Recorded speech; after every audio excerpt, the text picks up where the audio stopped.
Hello,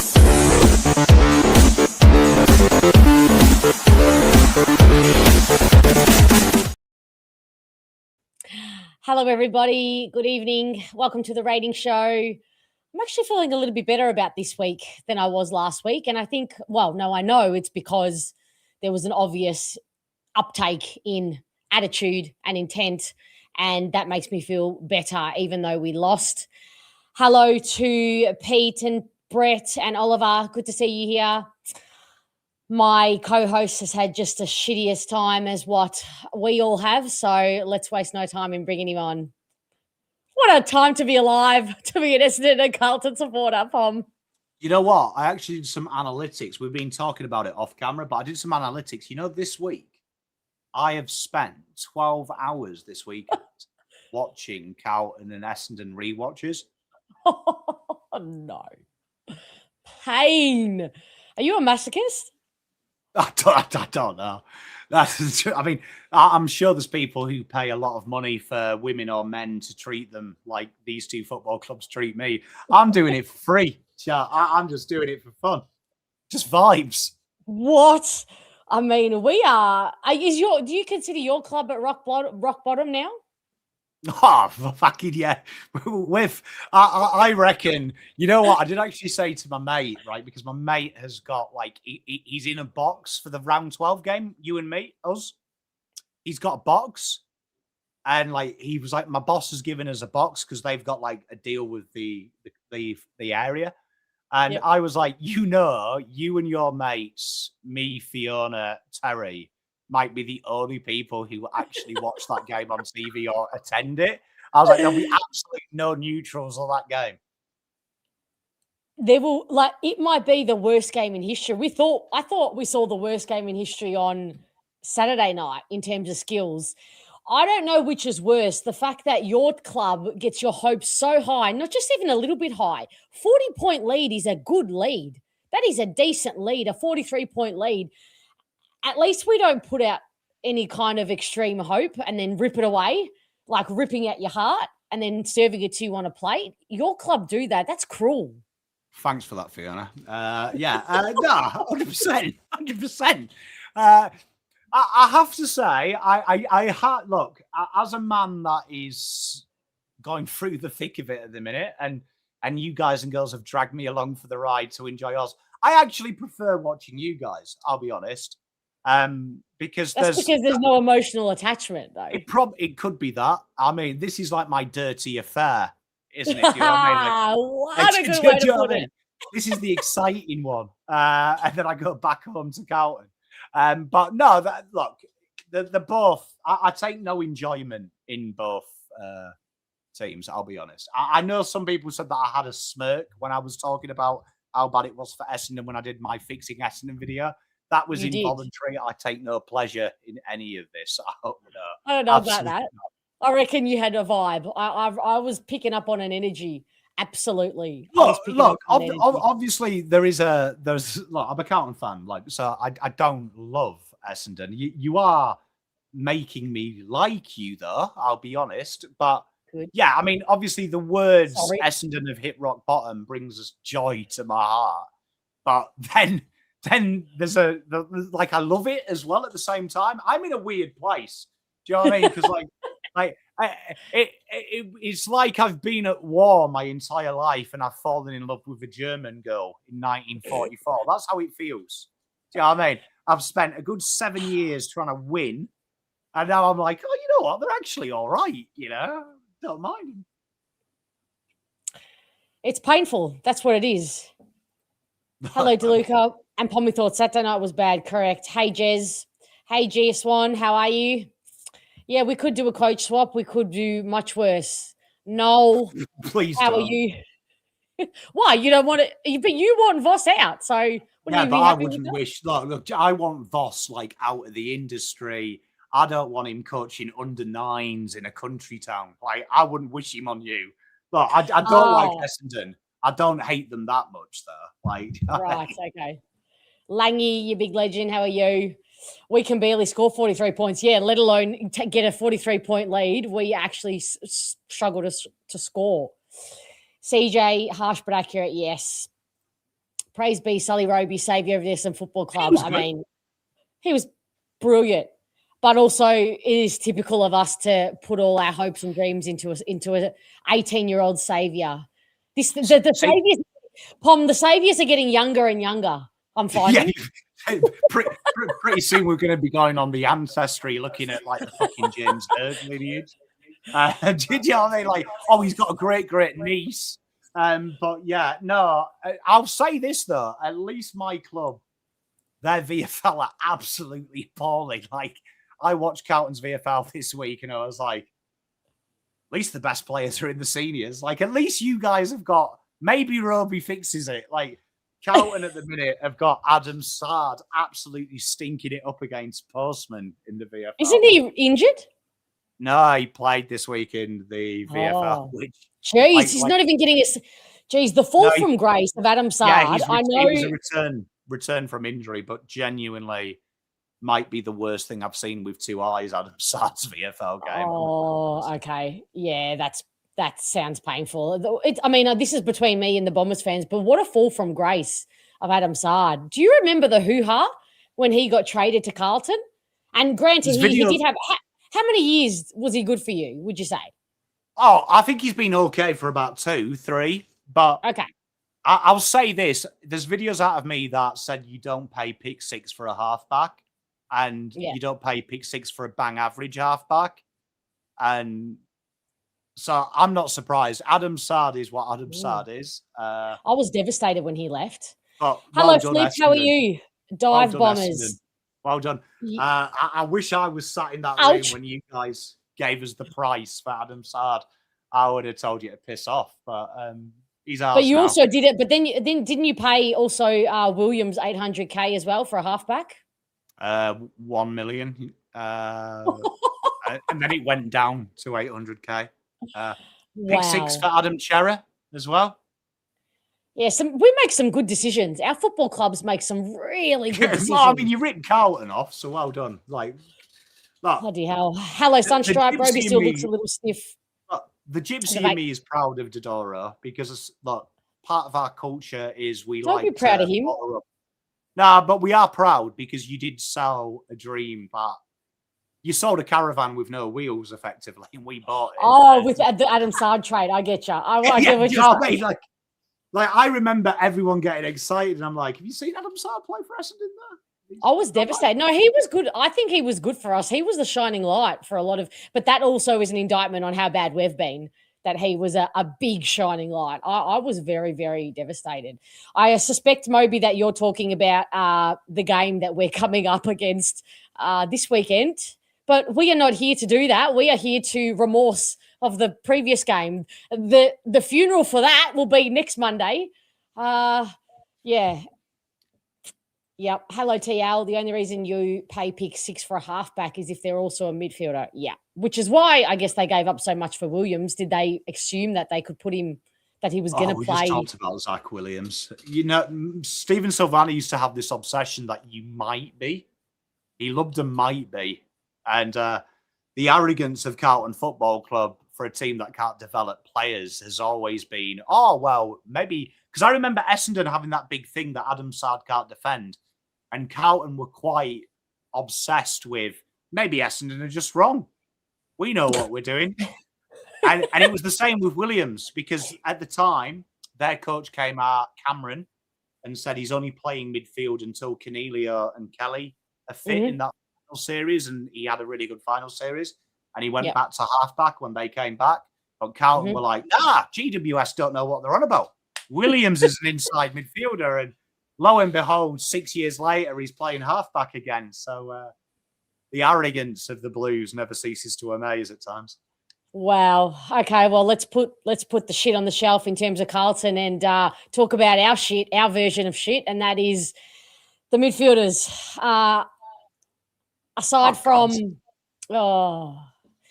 look, I was very, very happy to put the third name in the second column back on this sheet because Dave Dersma did appear to play more midfield time than he did forward. So that was one thing. And I thought we'll get to him in a second. Actually, let's start from the top. As always, let's start with the guy who plays with heart, and has every single week and can't be questioned, while potentially his output may not kind of mirror how much heart and effort he puts in right now. I never have to question his effort, and that's obviously Lockie Blackiston. I thought he had some really, really good moments, Pom. He had no right to be kind of in the match against the quality of Sherry. And I say that with respect. I say that in terms of he was up against a very good opponent, and I thought he showed some really good sign, was absolutely stoked for him to get his first goal. And then in the third quarter, he went back with the flight for a mark, a really courageous mark when everything was going wrong in that third quarter. And I thought that guy is going to get the absolute best out of himself. How did you see his game, Pom? Look, outgunned, outmatched. But one thing I'll credit him, I think you nailed it, was he tried. And I've done a thing recently. I've joined a load of Essendon fan groups. And you know what? Well, shout out Essendon. I've been in Essendon fan groups for 2 weeks, and not once have I had F off back to England, which in the same period at Carlton, I had like every comment. I got that. So shout out Essendon. You know what? The welcomers of English people worldwide. So I appreciate that. We'll take that. Blackiston's got a lot of hate I've seen in these things. People saying he's not AFL level and shouldn't be a senior ruckman. And I agree. But at this stage in time, he has to be. So, like, in an ideal world, it'd be great if we had our own Jerry to play or our own Brodie Grundy. He wouldn't be doing it. But facts are, he's the only fit guy above 1.8 who can do it. So I loved his intent. I thought he went hard. He was obviously outmatched. He was never going to be able to compete against Jerry, but I thought he did what he could. And I thought around the ground, he lost Jerry, especially for the goal. Jerry was looking for Marnie in the crowd as Blackiston was going for a mark. So you've got to play to your strengths, and I thought he did. So I'm going to give him 2 Twixes because I thought absolutely I thought we were going to look at this and see 2 hit outs. Genuinely thought I agree. And I was pleasantly surprised. Yep. Me too. He gets a 1 for me for the mark. Yeah, absolutely, Biz. Sorry, this one here. Yeah, for the mark because I thought that was special. Well done, Lockie. And you know, I do love TL. Finally, someone said it. Thank you, my friend. What was I going to say? I was going to say in a midfield group that lacked complete effort. I wanted to show that still holds value with me. So also gets the point for that. All right, let's get next to your personal fave, but a guy who is really frustrating me a lot, and that's Sam Durham. I don't know what's happened to his decision-making, Pom. First quarter was okay, and he had some nice entries inside 50. But outside of that, I watched him size up about three decisions and 3 options and pick the wrong one every time. The best way I could describe his game is it was like watching someone complete a Sudoku in an airplane crash. It was hard to watch. And I love Does. He's my boy. But yeah, this was truly nothing to like about this game. I thought he was very placid as well. Like, the one thing I'll say, and we've got North Melbourne this week, so I've got to be very careful what I say because I've got a habit of playing them into form. But outside of LDU, I think that is a very lightweight, soft, not physical midfield. I know Wardlaw gets plaudits, but he's still a baby. I wanted to see Durham throw some people around, get a bit physical, and I felt like he paid them way too much respect as well. And man, I think Duzzy's strong suit is he's a bit of a thug, isn't he? He looks like he's up for the scrap, and I thought he was woeful this game, to be honest. I was incredibly disappointed. Still love him, though. Durham, if you're watching, you're still my boy, but Jesus, that was bad, mate.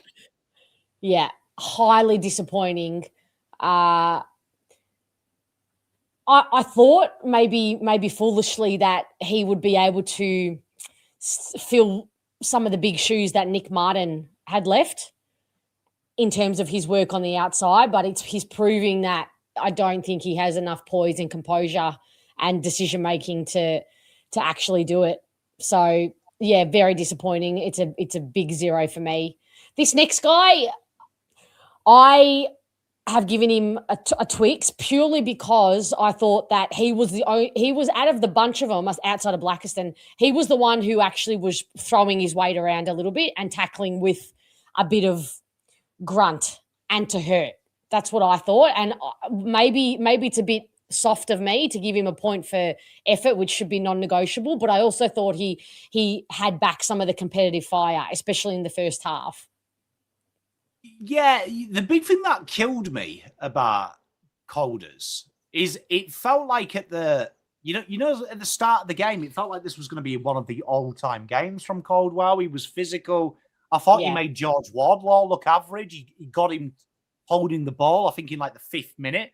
And I was like, okay, this is what you've got to do. Pressure these players. Say, look, they needed this win. North were in dire straits. And I thought he was asking the questions. And then that goal he kicked in the 4th, I was like, okay, you're back. Like, you're going to lead us. And then he just disappeared. Like, from that 10-minute mark, he kicked the goal. He like went backwards. And we're going to talk about the next guy that annoyed me in the last 5 minutes. He decided to turn up, his mate did, just as he checks out. Yeah, I'm not giving him a vote. I think Brett makes a great point with some of these players. I felt like Caldwell and Durham both fall into Brett's call there. It felt like they've been given a very limiting role. Like limiting, because the only time I saw Jai Caldwell go forward of the ball was that 4th quarter. And this week, it felt like he was in some kind of defensive role. So yeah, it's a weird one. I wanted to unleash him. I disagree. I think that's a cop-out in terms of looks caged. He doesn't look caged. He looks tentative and I don't know, like he maybe thinks he owns it out there. I don't know. It's not much. The energy's not giving me that at the moment. I could be wrong, but that's not what I'm picking up. I just think they're... But you know what? These two are flipped from last week because Does last week looked really dangerous going forward of the ball, looked excited, and Caldwell looked really placid. This week, it felt like, again, I'll blame Scott for this. Caldwell from the first 5 minutes looked up, looked engaged, but we didn't see him float forward till the 4th when at that stage, we were 30 points down. It was obvious Caldwell was going to kick that goal when he got the opportunity. So, look, I like Caldwell's endeavour, but the application wasn't great this week. Yeah, fair enough. The next guy, Zach Merritt, got tagged, fair enough, but look at the output of his opponent. You always have to look at that at a tag, right? I was told by someone who's very smart in football that when a player is getting tagged, you always have to look at how much the player being tagged wanted to get off it or fight it by how much output the player tagging had. And that's how I always looked at kind of Setterfield and Caldwell when he's done those shutdown roles. How much of the ball have you had, and how many meters gained? How much have you got your hands on the ball?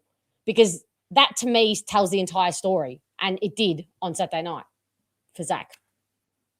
Look, Essendon fans, be prepared, because I've seen some people defend Merritt, and Fiona's music to my ears. Have a standard, please. And Fiona's got the standard. But people saying to me, oh, Zach Merritt, though, you've got to impact in other ways. He had 9 tackles. Cool. Brilliant. Good. That's probably because the guy tagging him was like pretty much in the same shorts as him. He should have tackles. He didn't even look like trying to break the tag. And I'll give Brad Scott credit here. He moved Zach Merritt round. Forward, yeah. But I always question, and I've said this about Carlton on the rating show this week, I question if you can have 30 touches when we're going well, bully to you. But doesn't it piss me off when the game's over and suddenly you kick a goal and you have the audacity to get a bit up and about it as well? 5 minutes before the game's about to end, you get off the leash, you kick a goal. Well done. Aren't you the hero? Where was that energy 20, 30 minutes ago? Because no offence, he got tagged by a child. I think Finn O'Sullivan's a very good footballer. But I'll be honest. We're talking about a guy that we were commanding 3 first-round picks for only 6 weeks ago. And he's been towed up by a child. Yeah. And he didn't look like he wanted to get out of it, Fiona. That's what annoyed me. He didn't look like it. Felt like, oh, no, it's a little bit too hard. but I go home tonight with my paycheck, so that's okay.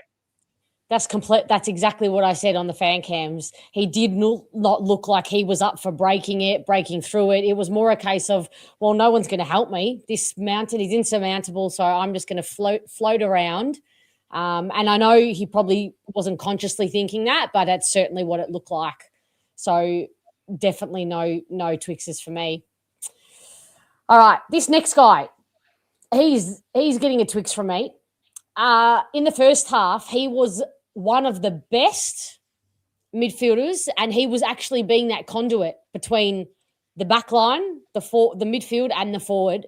And he was doing a lot of unrewarded running and transitioning on the wing.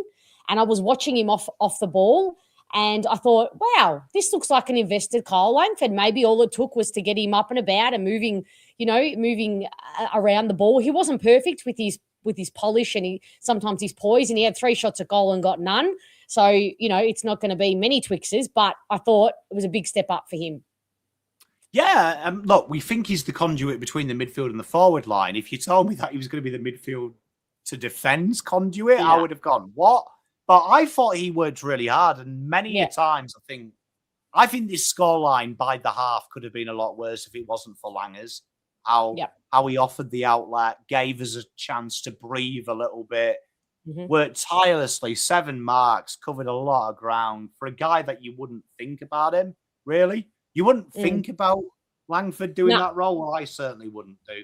Anyway, I agree there with I am pixelism. Yeah, me too. Second half, he ghosted. We did put him back forward, though. I'll say that. And to be fair, Jesus, like our forward line, trying to get a goal in the forward line in the second half was like trying to find Madeline McCann. We're still looking. So that was tough.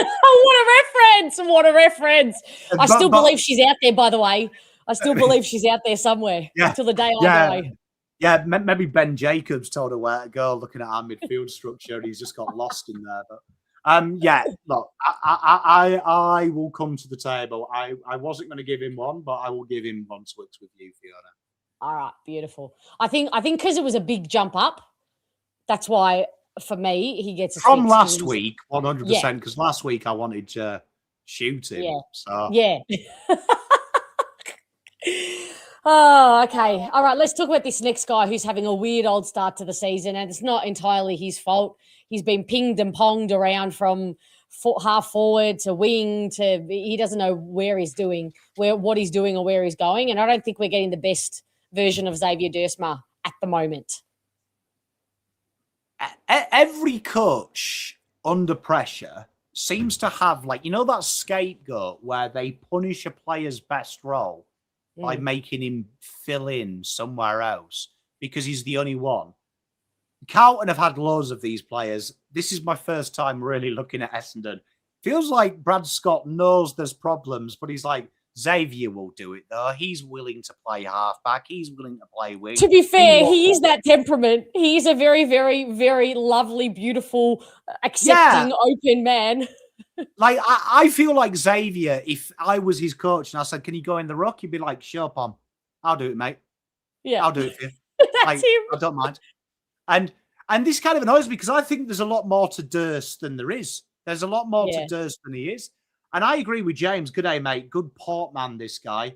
I always wonder. I remember early Port, and they had that spine in the midfield of Rosie, Butters, Dursma. It felt exciting. You saw him swinging the ball. I think our midfield is crying out for a point of difference. I want to see him in the guts because I'll tell you one thing about Durst. He doesn't lose a battle easily. He makes every player earn that ball. When that ball goes down when he was at halfback this week, you had to win it. You had to win it. He wasn't going to let you have it. I thought he made Doveston look average at times, and Doveston is quick, but he made Doveston get there and made him get over it.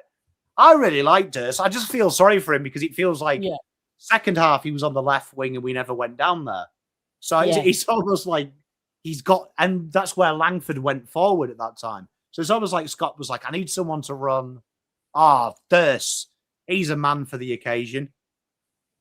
He's the guy because he's quite proficient at most of the attributes aside from obviously rucking in football, and maybe his kicking can leave, some wanting, but he's courageous. He's good aerially. He's good on a lead. He can lower the ice. He's tough. He's good on the ground. He's good below his knees.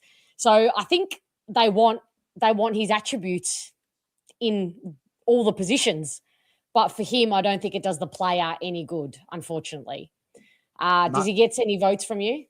No, he doesn't, but I enjoyed it. He's got something. He makes me happy. Yeah, he does. Me too. I wish I was very close to giving him a 1, but then I realized that I was doing it because I felt sorry for him more than his output. Lovely guy. Look, he looks like a lovely boy. I don't have a daughter. But you know what? Is this also a case of we ask for the coach to move the magnets and we're pleading with the coach to move the magnets and do something different? And when they do it, are we just complaining and saying it's the wrong magnet? Like, should we be giving some credit to the coaches for actually moving the magnets and trying something new here? I always find, though, that Durst role on the left wing was kind of the thankless task. It was like compete. I always see that as a little bit of a punishment. Like, I know you would have failed it, but I would have thrown the next guy we're talking about there. I would have been like, oi, pretty boy, you think you're the dog's bollocks? Go and work for it. Work for it for 5 minutes. Work for it. Why give it to Dursma just because you know he'll do it? Like, it's a thankless task. Like, I always because he's good at it, because he can. Yeah, but you set a standard, Fiona. Set a standard, so there should be some reward for Dursma saying, I will give every job you give me 10 out of 10 effort, right?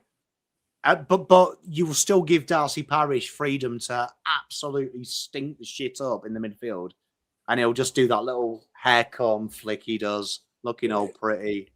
Knobhead. Can't wait to talk about Darcy Parish. All right, well, let's waste no time. I don't want to say anything because I don't want to be mean. I really don't, but is the most disappointing out of the lot for me. And I think I said this last week, and it doesn't. It's not fun for me to say that and for me to realize it. And I don't think it's. I don't think it. Don't urge me on. I am pixelism. It doesn't bring me any joy to do it, but I think I'm out of patience, Pom. I know it's only 3 rounds, but I think I could be there already. Look, I had no patience with him last week, and genuinely, I don't know what Darcy. Whoever's told Darcy Parish he's good needs slapping for a start. If Brad Scott is serious, this man cannot play this week. Yeah, $21 odds we are against the Bulldogs. Let that sink in. There is more chance of Elvis turning up at my fucking wedding anniversary than Essendon winning the game. That's what the bookies are saying. The bookies are saying you've got more chance of Albanese being a lizard person. You'd probably get $21 for that. So if he's serious, he can't play Parish because Parish merit fall into the category of senior players. They do this little teary thing where Essendon through and through, we love the club, but time and time again, they are apathetic and they want the easy ball all the time. They want it easy. And guess what, boys? Tullamarine at the minute is an absolute bomb site. We are in a war zone and everyone needs to be accountable. Watching starters this week, who I'm quite critical of starters, play, watching Roby play, they showed me something. They gave me a little bit of care factor. Darcy Parish just wants to be on the front cover of the calendar. I have no doubt in his contract he demands May. That's all he cares about. Oh, let me be Mr. May. That's all I care about. I'm pretty, aren't I? Tell me I'm pretty, Brad, please. What is Brad doing? Brad's getting sacked. I wish someone would tell Brad when he gets sacked in the next 3 rounds, he will never work in football again. No one will touch him. So, mate, do you want to go out on your sword because you've protected this melt? Horrible footballer. Shouldn't be on the list. Pom, what's the percentage? What's the ratio of can't and won't? How much of it is because it's his ability or inability or lack of intent or lack of want to actually spread and run and be an option or a bailout for a teammate? Is it he doesn't want to, or he actually cannot spread and run? What's the? I think he's never been told to. I think Darcy Parish, every day of his life since being drafted, has been told, you could be brilliant. You're X Factor. You've got good stuff. You could be it. So no one's ever set that standard to him. It's always been, Darcy, if you just give me 5 minutes, that's a wonderful 5 minutes. But in truth, it's our low standards have made Darcy Parish. He would probably be a terrific footballer elsewhere who have got players. But right now, he needs to stand up and deliver. And he's never been told to. He's now too old, too in his own ego. Absolutely disgraceful. Like, genuinely horrible footballer. Very sad. His attitude is walking back, Fiona. Sometimes Shoes will won that ball. He's walking. He's not even chasing him. At least pretend. Horrible footballer. And not that he's ever been near a leadership group, but would he be, if he was giving us even some leadership or voice out there to make up for his inability or not will, lack of will to actually run and spread and help teammates, if he was helping from a leadership point of view, you could maybe step back and say, okay, well, he's giving us something. And I guess that's where the Sardis argument comes in for me. If both start with a blank canvas and one is they both have the same deficiencies, but one is actually, fighting for his footballing career at Essendon and is very astute at actually winning the ball, and the other one's not doing any of it, well, you may as well interchange them, no? 100%. And I always say this, he's 28 years old, so leadership or not, he's a 28-year-old adult man. So at this stage, whether you're a leader in job title, you should be a leader of yourself in your own community. I don't think he has that. He wants to be carried, Fiona. He wants to be the icing on the cake. He wants to be the star boy, but he doesn't want to work for it. He never has to. So for me, yeah, like, if that's how Brad Scott wants to go on his sword, it says a lot about Brad Scott, but he'd be nowhere near this football team if I was coaching it. Nowhere near it. What do you have? 1 clearance, 2 clearances in the end? Yeah. I mean, you look at it as well. You look at his heat map. He's in all the sexy area as well.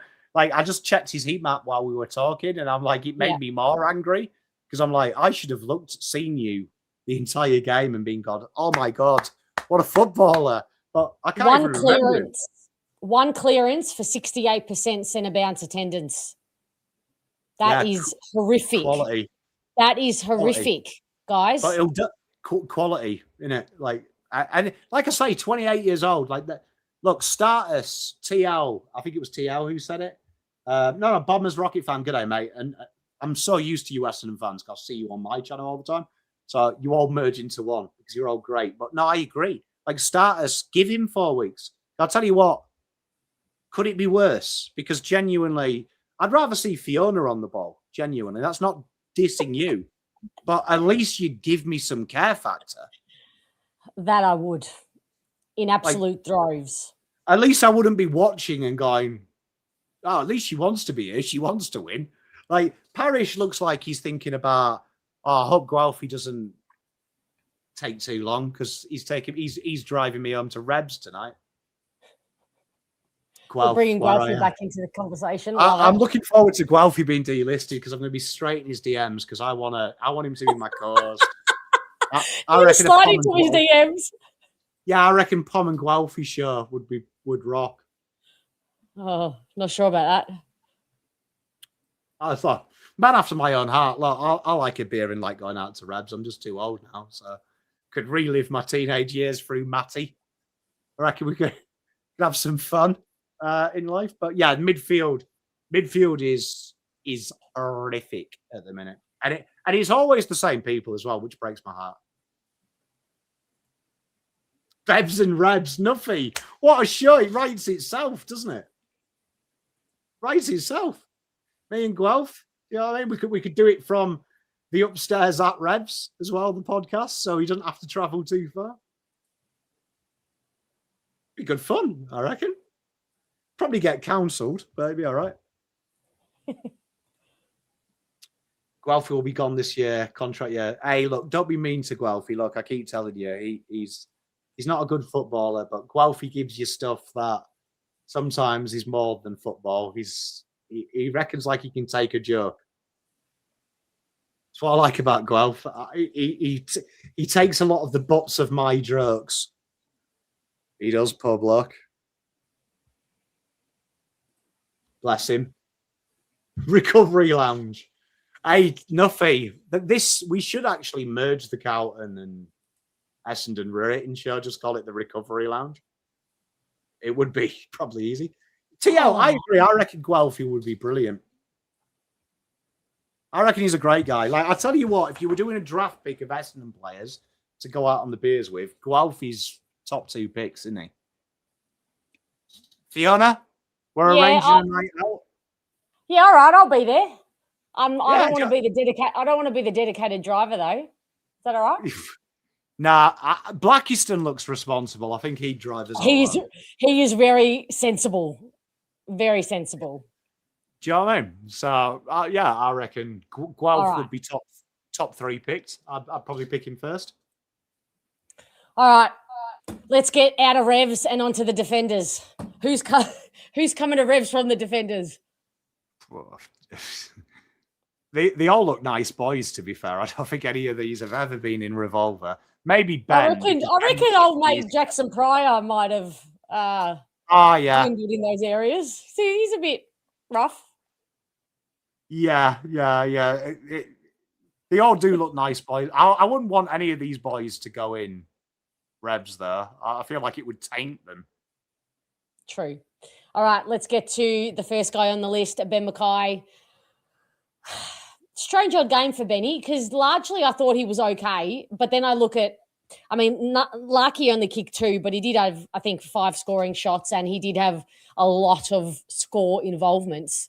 So if you base it on that, you could probably argue that he didn't have the best game, but it was far from the worst for me, for the defenders. I think generally, on a whole, they weren't the worst line, that's for sure. I think it's safe to say the midfielders were, but how'd you see Ben's game? It was under duress, wasn't it, to be fair? Yeah, well said.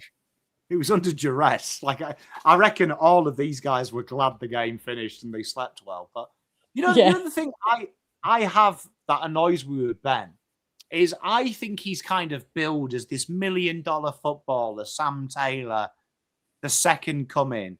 And no one actually realises that I think Ben Mackay is just a bang average footballer. And what you see is what you get.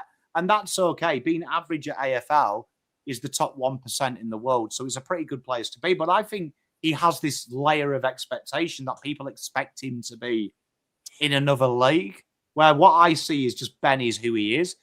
I thought he defended. Is that the price? Is that his paycheck? Is that because of his paycheck?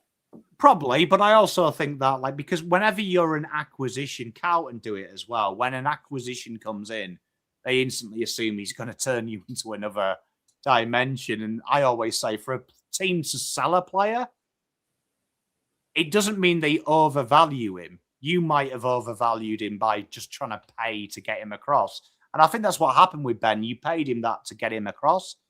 But I look at Ben and I just think he's a solid player. My issue with Ben is he's not really a ball user. He's just a defender. So I think the comment here I want to see Ben, I am pixelism, brilliant comment, with a decent defensive structure around him. I agree with you because he's just a winner. He's just a guy who's going to break even with the key. The guys around him. Which I like. I find that dependable. I think that's a dependable trait. I don't need him to be more than he is. I like that he takes the easy kick. He doesn't bite off more than he can chew this year anyway. And I quite like that about him personally. No, and all the flags I can name every flag winner's version of this player. Yeah. You see? The guy that just wins, like the most famous one, Nathan Murphy. Look at Collingwood minus Nathan Murphy. They've been hopeless. The guy that just won that allowed all the exciting players to play a bit loose and intersect. Darcy Moore's year with Nathan Murphy was all Australian, and he's never found that because now he has to defend. So, look, for me, it was a solid game. Nick Larkey's a nightmare matchup as well. Was he brilliant? No. But he doesn't have to be. He did his job. So I'm quite happy with that. Twix or no Twix from you? No Twix, but look. He gets a 1 from me. Oh, Fiona, she's going soft in her old age. I'm going soft. I am. I'm going a bit softer on the forwards and defenders. I am. because I feel their pain, because it's the midfielders' refusal to work fucking hard to actually help them out a little bit and put them under the least amount of pressure possible. So I am going a little bit soft. I can't bring myself to go super soft on this next guy, though, because I think he's still feeling himself out. And I don't mean that in the dirty way. I mean that in the he spent so much of his football career so far in the rehab rooms. And I feel like he's genuinely playing so much in his head. This is Zach Reid, by the way, everyone. He's genuinely playing so much in his head. He doesn't quite trust. He's caught between trusting his body, that his body won't let him down, and trying to play to a structure and a system and not playing on instinct. And I think he's caught in the middle of the motion. And so I'm giving him a 6-week to 7-week block, middle of the year, to find his way. Because I'm not willing to give up on him, Pom. Look, I totally agree. You can't give up on him. He's only a young pup. Do you know what I mean? Like, he's, in football terms, he hasn't really done anything in the terms of he hasn't had the chance to do it. Yeah. He's always been injured. But 7 marks, only one of them an intercept. 150 metres gained. No score launches. Vague score impact. The ball living inside there. He's athletic like a gazelle, builders it. I appreciate we've got to give him time. But when do we start looking at it? I hated this game. I thought defensively unaccountable. Few options that he could attack the ball. You've got Ben breaking even with Larky, which is a tough ask. You would have said that's 50% of the job done if one person can break even. I don't want to be harsh because I hope he proves me wrong, but I feel like this is a lot of hype. I feel like Zach Reid has got a very good PR team. Like, no, it's not. I see with him, I don't think it is because I've seen it. I've seen how good he is when he's not playing in his head and when he's playing on natural instinct. And Moby, you're spot on. He's probably going to be better when he's got Ridley down there organising everything like he did in the VFL. Reid feels different to me completely. Look, I hope he does, but this looked This reminded me of a lot of draftees that look sexy against 12-year-olds, but you're now playing but he did it in the AFL last year. He did. In the games, his body let him play. He did. Fair play to him. Look, high standards. I need him to get up and running. I hope he goes well. He will. I like him. Yeah, he's not getting any Twixes for the game from me anyway, and I'm assuming from you, but I still have big raps on him, and I still think he's going to reach them. I'm confident. Hey, look, you know me, Fiona. I'm harsh on these boys. They can take it, but yeah, look, I hope he goes well. But yeah, I need more. Absolutely. I should, Biz. Spot on to him and to Perkins, right? I reckon they're the two who need it the most. But we'll get. Tell you what, he was pretty good as well against Tassie, old Kane. He took a beautiful mark, didn't he? All right, let's get to the next. Fiona. I was like, look at him. He's trying to get back on the list. See? Inspired after chatting to Bomber Banter. No, obviously not. Couldn't give a shit. But Jacob Farrow, the baby, the debutant, he showed his poise, had a couple of nice moments, but and he had quite a bit of field time. So time on ground, which I thought was pretty good as well. Nuffy, I love you. You're spot on because I'm just about to say this. The rant's coming again. Genuinely, this guy is a wizard. Honestly, when he kicks the ball, angels sing. I watched every one of his draft games last year, and it was actually scary that it was so boring he'd kick and hit a target. I actually started watching the back end of the year, cursing him, hoping he'd miss a kick. Because he was actually boring. It was like robotic. I was like, please miss the kick, Jacob. Please, it's boring now. I don't understand when we've got blatant, obvious options in transition. Transition, genuinely. I don't think that word exists on a blackboard anywhere at Tullamarine. But it needs to. This guy is a gem. This is everything we need to fix. The same with Zach Reid. He's a very good ball user. Don't think he gets to use it enough. Jacob, though, I don't want him defending. I don't want him defensively accountable. I want him out there, ball in hand, try and make something happen. It kills me. I thought it was a solid game, but this role here, I don't know if Brad Scott is like from the 16th century, which used to be the Mick Malthouse. Oh, you've got to earn the right to be good. Fuck that. Jacob Farrow is already the best ball user at the football club by Flemington Straight. Even Carlton. Combine the clubs, Farrow's on his own. Right? And I don't understand how he's got 6 marks and 366 metres gained and went at like nearly perfect kicking efficiency, playing a shit role as well. And like, did he take any kickouts? Did he take any kickouts at all, chat? I can't for the life of me, I can't remember. I can't remember if he did. I think he had 2 kick-ins. Let me double check that. Did he really? Oh, okay. That seems low for the best kick in our team. You'd think he'd be taking one. Just one. Oh, one. No, two. Okay. 2. Yeah. And how many? Can you tell me just while you're there? How many did Zach Johnson have? Because Zach Johnson took a lot of kickouts in preseason. None. And that's weird. So Pryor, Reed, McGrath was the main one. Roberts and Farrow. Moby. Yeah, Moby. See, we're gonna get onto 2 of these guys as well. It fucking annoys me, man, because this is where we're struggling. Like, you watch us in the back line. I think the biggest issue, ignore structure, is the boys we get the hands in are the biggest idiots in the world. So, like, McGrath, I never want this guy kicking out of the back half of the ground. Like, genuine. It's like throwing a hand grenade with its pin out in the air. Someone's going to die, probably me, but hopefully it bounces and hits someone else. You've got CJ, one of the best kicks in his draft class. Jacob Farrow, incredibly good at kicking. Zach Reed, that's what he's known for. Archie Roberts, another beautiful kick. So Roberts and Farrow, for me, if I was building this team, I want Roberts, Farrow being the ball distributors, but I want Reed, if he gets the intercept, he does it. He does it. Don't need to give it up. The rest need to give it to these players. I don't understand the logic, because Jackson Pryor wouldn't be anywhere near it. Andrew McGrath wouldn't be doing it. I don't get it. But Farrow, I'm going to give him, controversially, 2 Twixes. Absolutely phenomenal.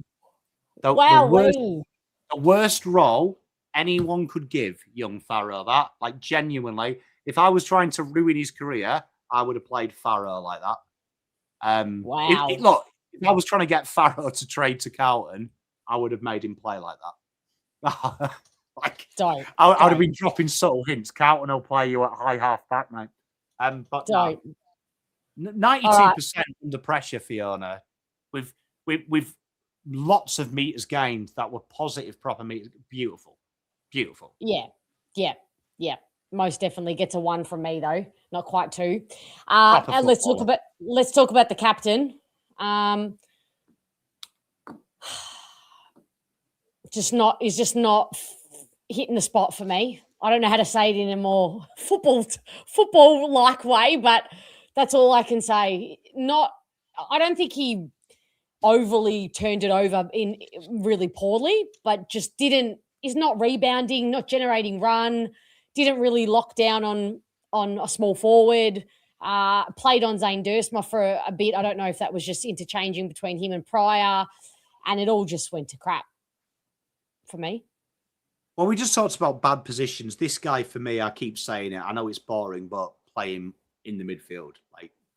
But I have not seen someone that has enjoyed the demise of Zach Merritt and managed to insert themselves as a captain and hate responsibility so much. I've never seen it. Like, I don't understand why you'd even do the job, because has anyone got that auntie? We've all got that auntie that has the video of you dancing to Respectable by Mel and Kim in a nappy, and she's got it on VHS, and she always brings it out when you introduce her to a girlfriend at a family gathering.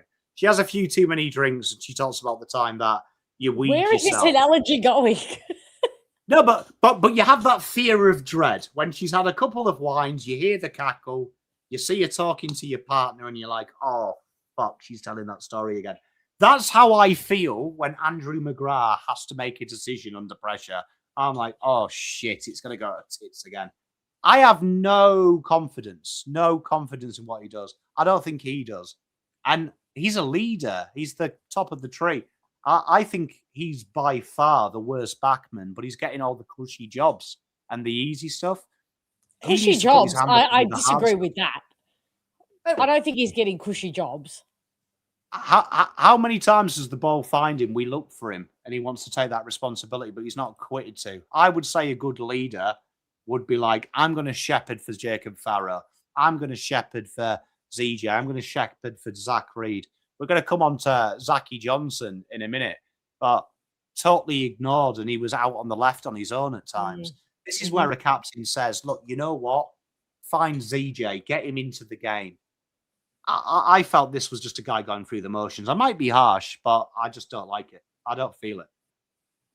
Yeah, I certainly not feeling it either. And I don't know if it's the instruction for him to not be generating run and carry, or if they're telling him to let others do it and to sit back and don't get on the move. But that's not what he was doing in preseason. He was the one who was left up to those jobs. So it's all a bit confusing for me. Anyway, let's get on to happier times and happier areas. And that is Zach Johnson. Gosh, this guy makes me happy, Pom. He just makes me happy. And he'd be getting so many more Twixes if he didn't run straight into Nate Caddy and make Nate Caddy lose the plot for 5 seconds and miss the goal and get in his head, because Nate Caddy was looking straight at me as he was running towards goal, because I was behind the goals on level 2. And I saw Zach Johnson just kind of trip over his feet a little bit and kind of side swipe into Nate Caddy. And it all went downhill from there. But outside of that, he makes me so happy. No, when he gets the ball, he shows a bit of intent, a bit of endeavour, a bit of dare, which I like, because that's how you get out of trouble. You've got, unfortunately, AFL, you can no longer be safe, and you can no longer stop scoring by flooding lanes. You've got to be bold and ostentatious and almost risk losing by 100 just to get out of the trouble. And I like the fact that Zach Johnson, that's built into his brain. You can see he's always looking to play positively, proactively.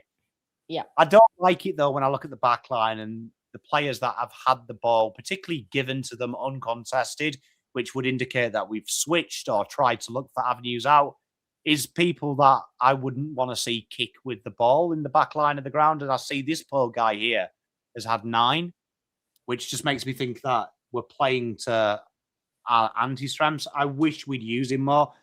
That back line there on paper, Farrow, Johnson, Roberts, teams should be looking at this and going, oh no, if we don't lock that ball in, it's coming back with interest. We've got to be good here. And I think it will, Pom.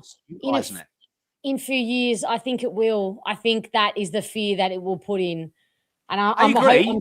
I'm saying that with a little bit of doubt, but mostly with intent. No, but I agree. But I think right now, look, what have we got to lose? We're going to be 18th, aren't we? Like, let's be honest. The brutal hard facts are wooden spoon is coming the way. Like, unless, I don't know, North Melbourne Eagles get COVID comes back and they end up playing me for the rest of the year, chances are 18th is a possibility. So what have they got to use now? Saying to Andrew, go in the midfield, you've run your race, lead from there, be a bit physical, and letting the boys play and do what they've got to do. Because you never know, might happen, might. But your Zach Johnsons and your Jacob Farrows and your Condos, they're not playing one-on-one or shutting small forwards down. They just want to create and run and carry and rebound. They're not, and that leaves us short in that department, because I'm not sure Jackson Pryor is the answer to that. Although I was happier to see him back down there and off the wing, so I was happy to put him in this column and not in the midfielders column. Before we get to him, are you giving Zach Johnson any Twixes? No, sending him love though and condolences. I think he'd prefer a Twix, but anyway. All right, moving on. Jackson Pryor. Well, you see, these are the players that do annoy me, because like Jackson Pryor, see Andrew McGrath, and I totally agree with Bombers Rocket fans. Invest in youth. Give the youth the sexy jobs. Give these mugs the hard jobs, right? Make them step up. Jackson, look, it was okay, but this again is another player that was targeted a lot from the movement, particularly on the switch. And Jackson Pryor's not getting better. Like, Jackson Pryor's never going to turn into an All-Australian. Jackson Pryor won't be in part of a flag. So my question here is, why isn't this Farrow? Why isn't Farrow playing out wide, loose, high up the ground, being able to have a little bit of fun? It's no knock on Jackson Pryor because he's not going to say to Brad Scott, no, please don't give me a good role. But it just feels like a waste because this is Pryor's best game ever. Like, this is the ceiling of Jackson Pryor. And we're trying to improve as a football club. So what's the point of having Pryor in this star role? Is my thinking. So what is the ideal spot for Pryor then? Well, I mean, look, we see what Brad Scott likes to do. Likes him at halfback, likes him playing up on the wing as well, up and down. Yeah, but I'm asking you, not Brad. For Brad, what's your no? But like in my opinion, there, what you want is you want him being the rest for Jacob Farrow. So if you're looking at it that way, you're like, right, Jacob, you're going to play 15 minutes here. Jackson, you're going to protect him as he overlaps you on the wing. And then you're going to come in here and you're going to grind off halfback by Faz rests for a little bit and interchange that. Use him as his skill because at the minute he's in career best form. This is the best we've got. But at this stage, we're not competing for the top 10. So being competitive is entirely irrelevant if it's at the detriment to improvement. So Farrow, hopefully in 5 years, is part of the final side. Pryor's just exactly like Bradley says, keeping it warm. So, but I also think just to get off his case a little bit, I completely agree with Chris. His work ethic was quite good, and I have to agree with it. He did attack the ball and player, and he got in the faces of some of the senior bullies of the North Melbourne Football Club when they were being bullies. Sorry, not they are bullies. So I have to give him a little bit of a tick in terms of his leadership. Oh, 100%. Look, this is no knock on him. This is looking long-term about being a better football club. No, I'm just wanting to give him a shout out in terms of I thought he was 100%. He was a bit like Caldwell for me. He was up for the fight. Maybe his ability is not, again, matching that. Is not a mirror for that, but I thought, yeah, Moby standards is a really good word for him. I thought he did try to raise his standards and to dig a little deeper and to rebound off what was a really disappointing performance intent-wise against Port. 10 out of 10 for effort. 10 out of 10 for effort. But the way I look at it is in 5 years' time, is Jackson Pryor there? No, of course not. But you can't have a team full of babies. Okay, next question, right? Are we expecting to win 12 games this year? No. Okay, cool. So my theory is give Jackson a role where he's more the auxiliary. At the minute, he's playing well because, yes, he is the standard, but he's also getting a very favourable position where long-term, Jacob Farrow plays this position. Long-term, Zach Johnson hopefully is our distributor out the back half, the guy we find on the outlet. So why aren't Jackson Pryor devoting his time to working his ass off for 2 years, getting a list spot and being the backup and the babies trying to shine where they are? So I think all year, if Pryor plays this role and Jacob Farrow plays this role, Jacob Farrow learns nothing other than maybe he improves his tackling. But in reality, I want Jacob Farrow, 2027, going, I'm the best halfback in the country. There is no better kick than me because I've given him 20 games off halfback. I'm reserving judgment until I see Farrow post-game round, post his first debut game. It's okay not to give him full responsibility in his first game. And personally, I think Zach Johnson has been given license to run and carry and rebound. He looks like he's been given license to create, to me. I know it may not appear that, and maybe he gets out of position, but to me, he does. So, we'll see. We'll see TBC on Jacob Farrow, whether they give him a bit more license. All right, let's move on to the next guy, Archie Roberts, who is another one who had a weird game for me. I think he obviously played more in the defense in this game and not so much in the midfield. And, again, to the detriment, no one deserved to play more in the midfield. And he was one who probably did deserve a few minutes, but they gave those to Isaac Kako, which I'm also comfortable with, and that's fine.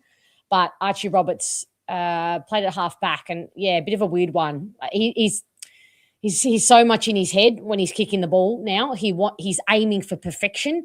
He hesitates for half a second, and I see his head. I see his mind and his mindset going, I need to nail this. I want to nail this so bad. So bad. I want to nail this kick. And then by the time he's actually kicked it and the ball has hit his foot, the option has closed or he's miskicked it.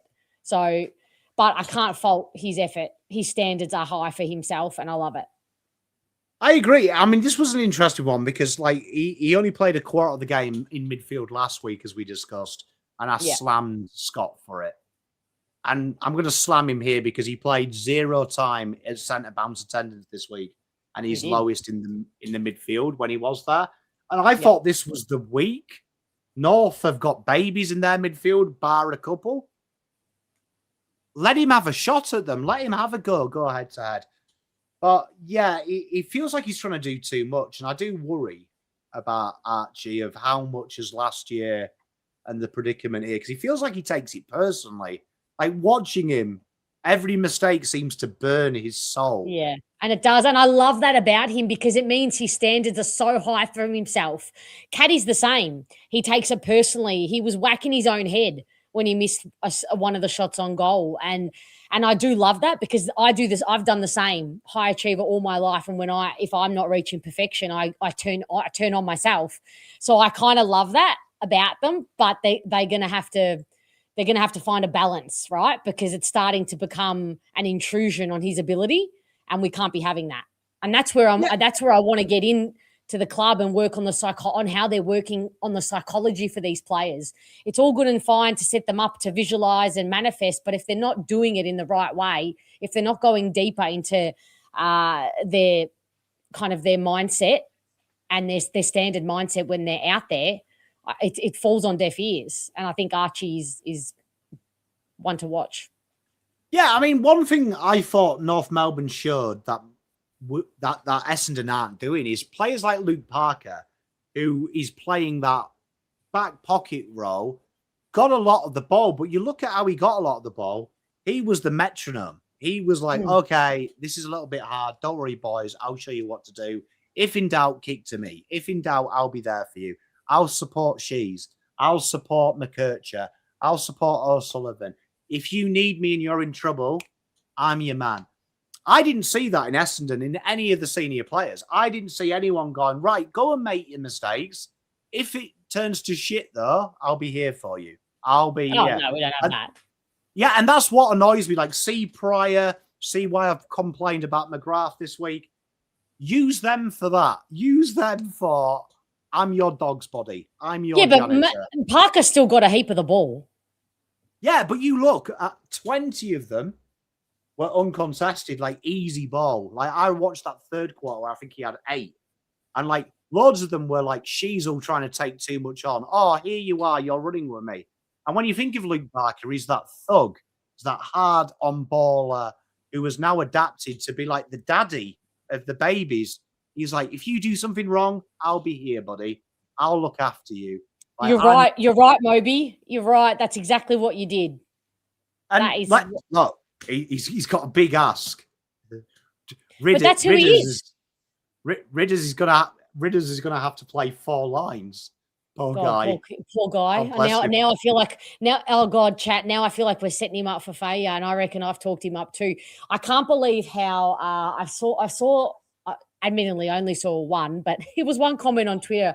Someone said that he had a bad game in the VFL, and I thought, man, if you are someone who just looks at the stat sheet and sees the amount of disposals a player had and thought that was bad and kind of uses that to encompass their entire quality of game, you're not getting the most out of your football experience. Anyway, all right, Archie Roberts, does he get a Twix or not? No. I mean, this one here is like watch Tom Blameyer's game. That's where I want Archie. he needs a bit more support. Allow him to be Archie. Allow him to make the mistakes. Oh, once again, this back line, very, very, very poor, unfortunately. And again, I say this 2 weeks in a row. I don't feel like it's much of their fault. But anyway, over to you, Pom. Yeah, so, I mean, look, I'm excited this week against the Dogs. I might be the only person with a vested interest. What did you just say? No, but the reason is for me, at the minute, the Dogs are the most complete side. Offensively, defensively. Everyone says they've got a weak backline. Look at how that structure protects that backline. Very simplified. Lob, take the biggest guy. So, okay, bring it to ground. Don't mark it. Bring it to ground. We'll hurt them. So, this is the perfect game where you stack up your game plan and you go, right, I'm going to go in here, and if we lose by 140, brilliant. Because I'm going to get 140 points difference in what needs to improve to reach that level.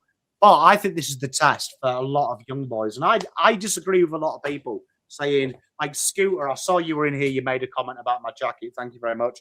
I'm auditioning to be the interim Essendon coach. I thought I'd bring a bit of European flavour to the press conferences, T-shirt and a suit jacket, as opposed to these horrible tracksuits looking like PE teacher motherfuckers. Add a bit of culture to it. But this is where I disagreed with Scooter. He was talking about Roby and he can't be rushed in and delay it a little bit. We've got 5 people on the bench. He can play 50% of game time.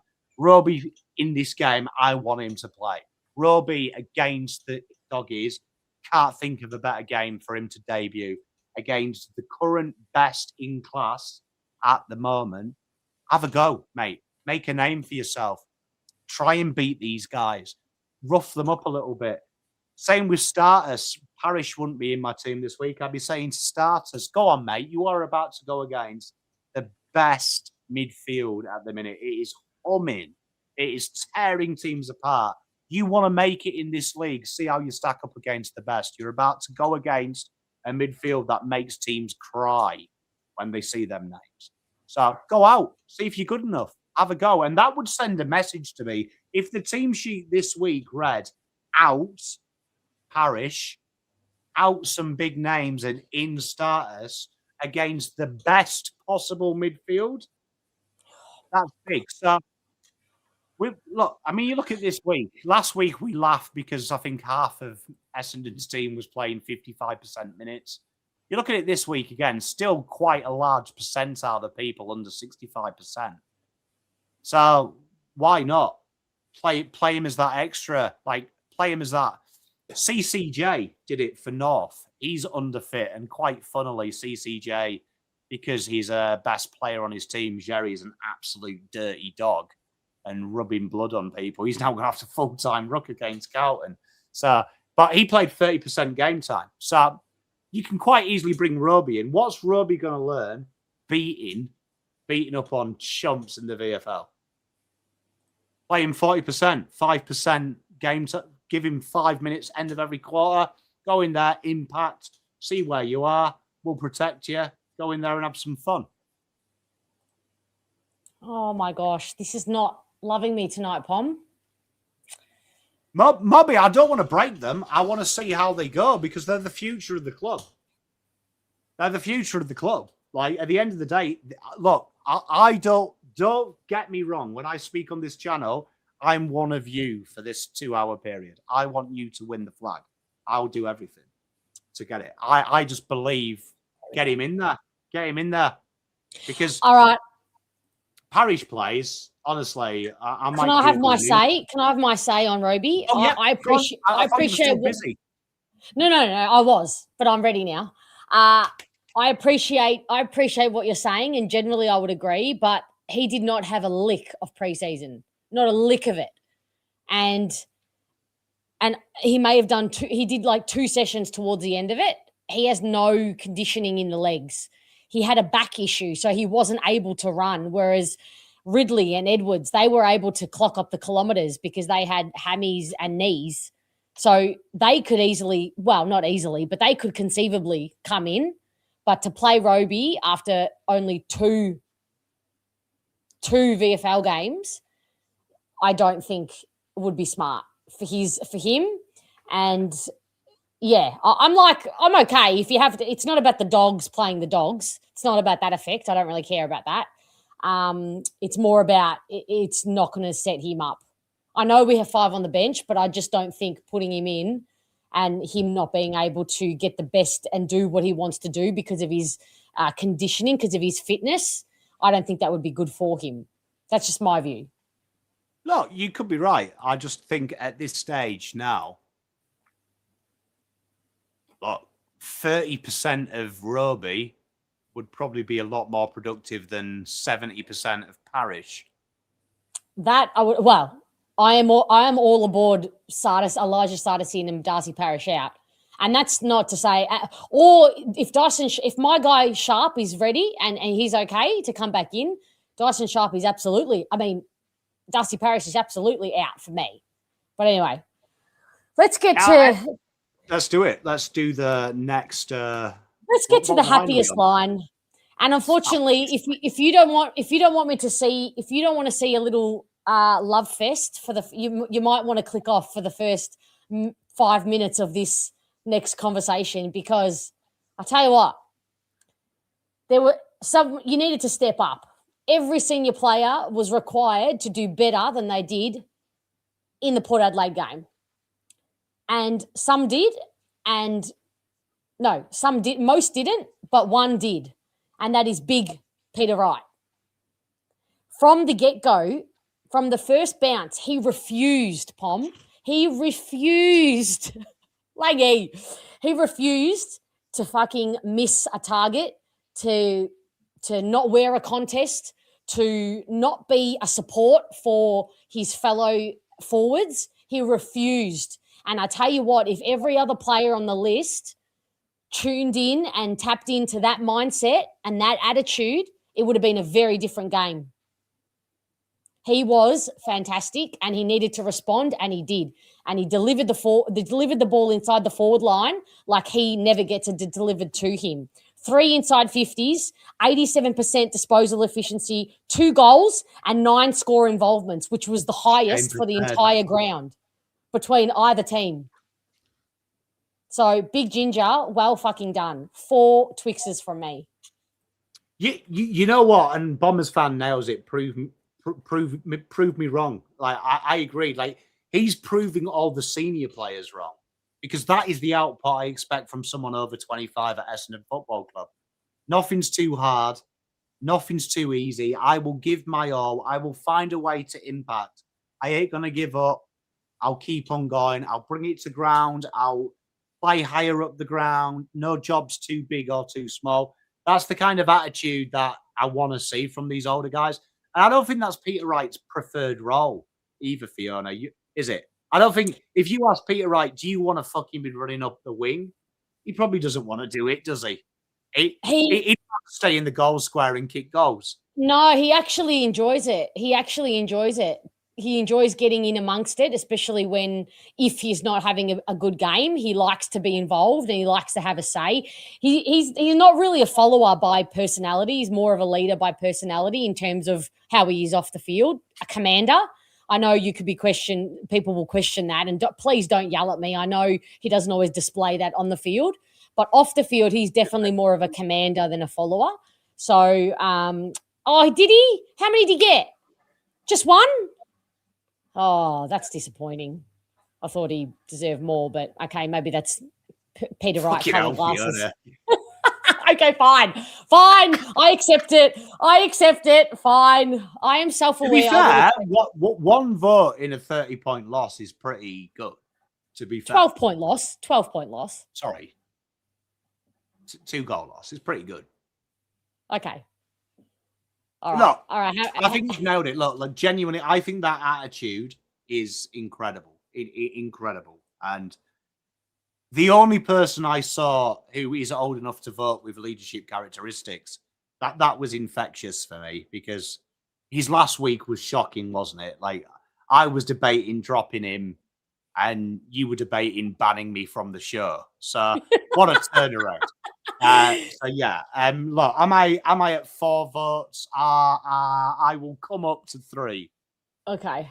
Matthew Lloyd owes him an apology. He really does, because he said today, this week was not the week to get on Peter Wright's back. He said that he had to step up and be a man with Damien Barrett today. He absolutely did that. Lloyd's got something wrong with him. I don't know if he's not getting any at home, if the cat ignores his lap and goes to his missus's.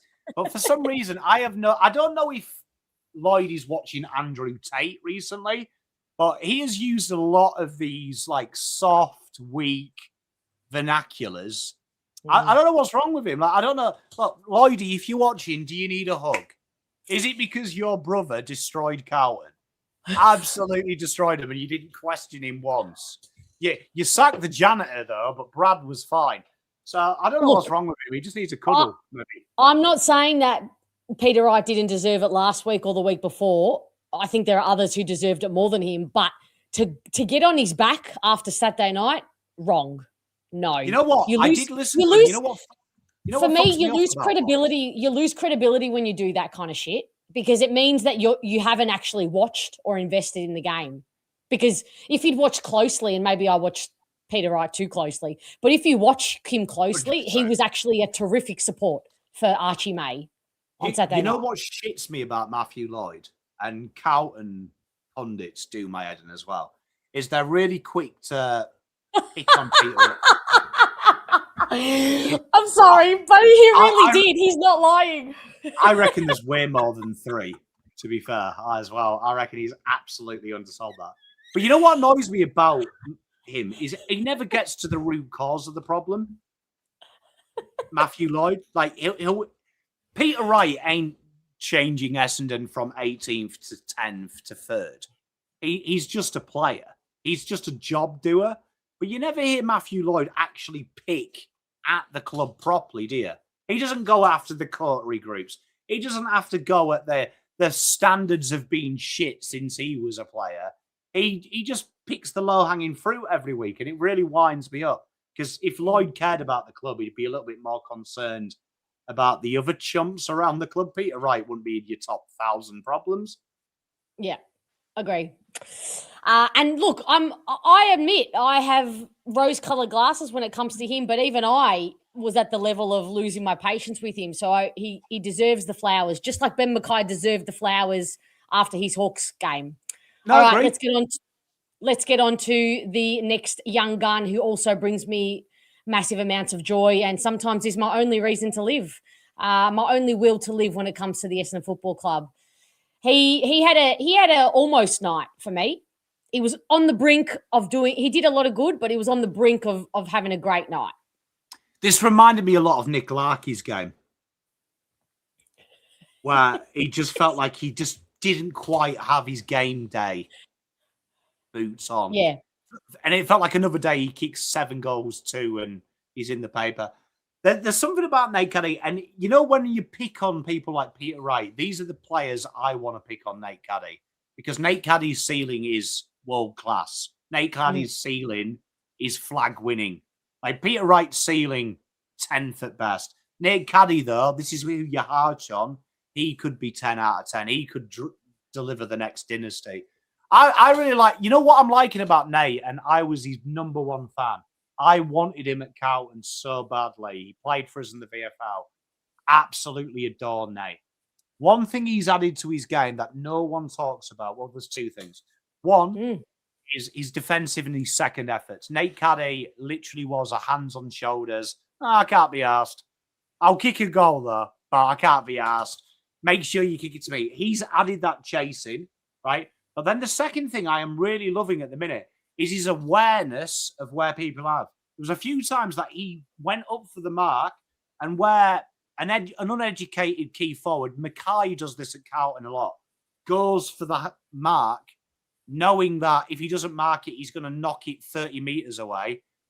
Caddy knew he was out of position, so he taps it forward, taps it onto Kako. He does that a lot. Yeah. And that's clever. And that's another thing he's added. So I'm really impressed with Nate. He's added them 2 little things. Really is. Look, he's working close. He's a bit gash at times, but I'm really happy with him. I love Nate. And you know what? Maybe that's why Lloyd is so upset, because I think you're looking at the next big Essendon hero. I think Nuffy nailed it here. Lloyd saying he hasn't really ever spoken to Caddy say something. Their best key forward prospect think he'd be a kindred spirit. You're spot on, Nuffy. Could not have said it better yourself. When guys like Nick Rewalt have had longer conversations and coffees and get-togethers with Nate Caddy, and Matthew Lloyd is one who possibly hasn't. I mean, we can't confirm nor deny it, but I think he himself said he hasn't really ever spoken to him. That says a lot. Anyway, how many chocolates? None. One goal. Oh, none. I'm giving him one. I thought effort and intent, and he did not get the ball delivered to him well. Peter Wright knows that story. You know me, chat. Fiona's the nice one. I'm the harsh one. You don't get votes for trying. Yeah, you're right. 100%. I was gonna inexive. Okay. Would help having a decent. He'd also help if you had a good midfield coach as well. Poor bloke. Yeah. All right.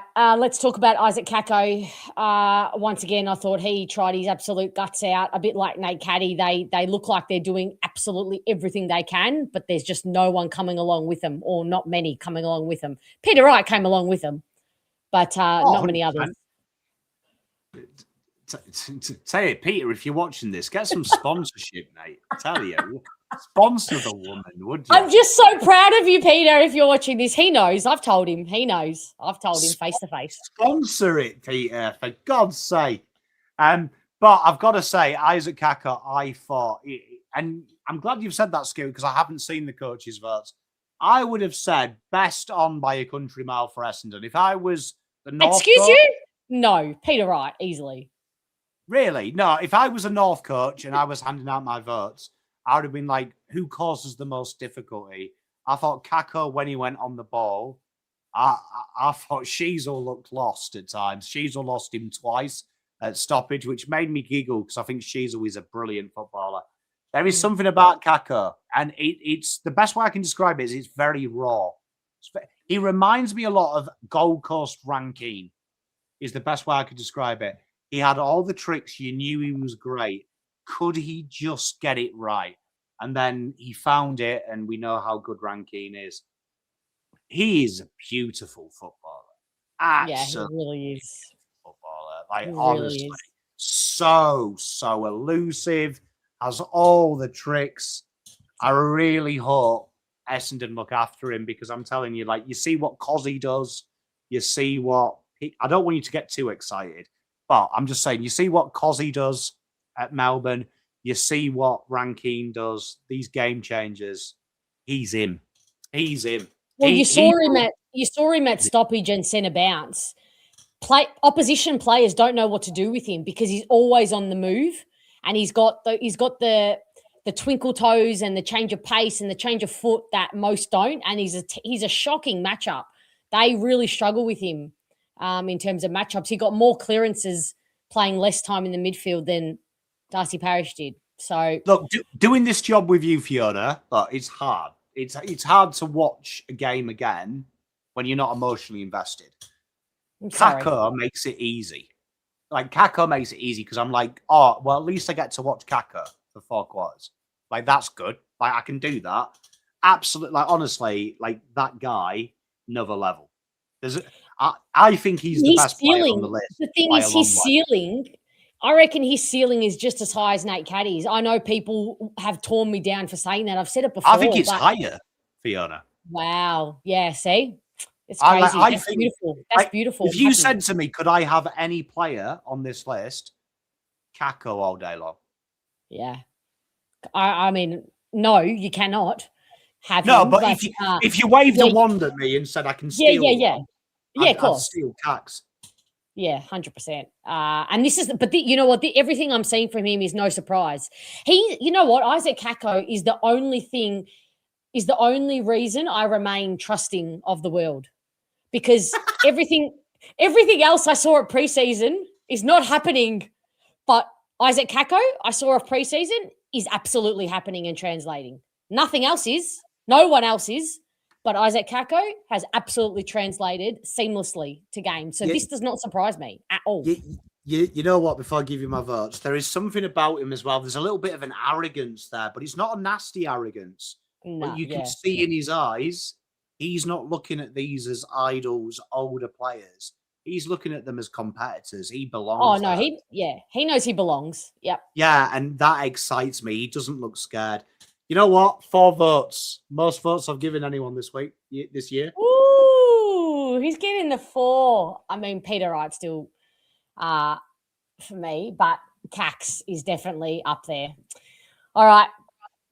I think that gets all the happiness out the way for until the next column at least. It's downhill. Look, if you want to, go and do something else, but leave the stream running. So yeah, actually, guys, if you ever have to walk away, at least do me a favor and leave the stream running. Also, do me a favor and hit the like button. That takes you 5, literally, not even 3 seconds, and that helps too. But yeah, all right, on to this next guy. Look. Oh, I was going to give him a pump up. I was going to say his tackles made me very happy. I will say that he crept up like a librarian on a couple, and the tackles made me happy. But pretty much everything else about his game made me very depressed. You know what? I'm going to give Gresh some benefit here. That this is the first game I've watched that hasn't made me want to eat rat poison. Because I hate Jake Gresham. Anyone who watches my content, we were linked with his brother Tyler Gresham, and I'm like, he better not be this. He better not be like his fucking brother, like because I've slated him, and thankfully, he didn't come to the seniors. You know what? I didn't mind it because I've never seen Jake Gresham trace anyone, and he did. So I was kind of excited. His tackles were good. Yeah, I was kind of excited for you, and I was like, okay. But outside of that. It was very poor, wasn't it? It was very poor. Like, this is, again, show me what you've got.